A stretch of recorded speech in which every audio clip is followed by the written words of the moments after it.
Hi, this is Reg Athwal and welcome to another episode of Family Business Q&A. One of the questions that has come up recently from our community and from our clients is around how do you make sure the next generation have the best possible start within the family business, assuming that they finish their education, maybe they've worked outside for a number of years. That's really important to a lot of family these days, that they want the next generation to go outside and get some experience, bring that value back to their family business. I personally think, having worked with well over 100 family businesses around the world with our group company on the advisory side, we have seen a pattern of success there if NextGen do that. However, you don't always have to do that. Sometimes if you've got a large family business, hopefully the next generation can work in different departments, different areas of the business to also get great experience. But I do want to leave you with a couple of tips based on the question that came to me, which is how do you set them up for success, the next generation? If possible, one of the tips I'm going to give you is see if you can get the NextGen member for a period of time to ideally report into a professional. It's very easy because of the relationship with your son or your daughter, for those of you senior members, to have them reporting directly to you, getting them involved in at a very senior level very quickly. But it's worthwhile going through the steps. For you to become streetwise as senior members and get a pulse of the business, it took time. It wasn't about going to the best business schools, getting your MBA, coming back, as I refer to it, with your Superman or your Superwoman outfit and say, hey, I've arrived. We have to get back to basics. We have to make sure we get our hands dirty sometimes. But at the same time, we need to understand what it's like working with a professional. Now, there could be other benefits for this. Maybe the person that the NextGen member is going to report to as a general manager, business unit head, CEO, COO, someone senior in the organization, has been there a long time. They may have been in the family business as a professional for 10, 15, 20, maybe even 25, 30 years.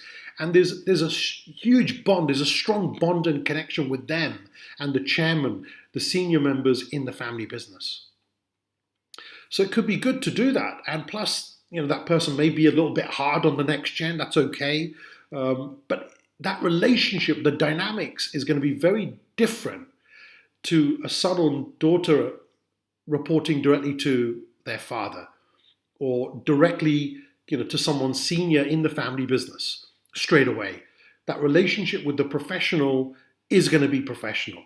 They have to show up on time. They have to have the right discipline.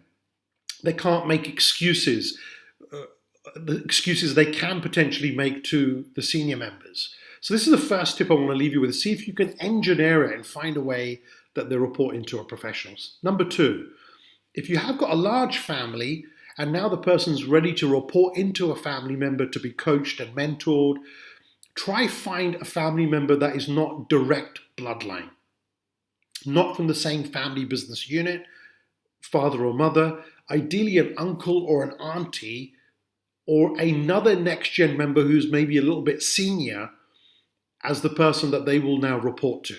This can be another great way of nurturing the next generation member. The relationship will be different. The respect levels will be totally different.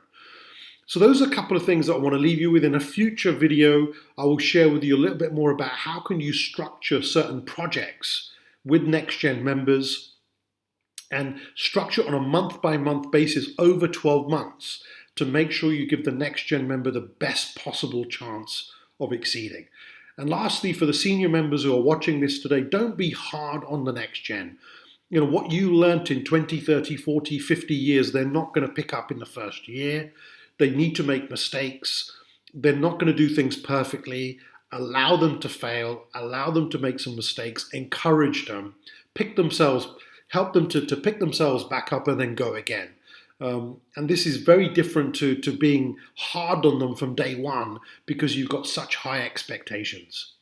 So anyway, I hope that helps. A few tips for you to answer a few of those questions that have come my way this week. And I'll make sure I'll do another episode soon to answer the second part of that question of what sort of structure to put in place month on month for the first year when the NextGen is in the family business. Thanks for watching. Don't forget to subscribe and hit the like button as well. Thanks a lot.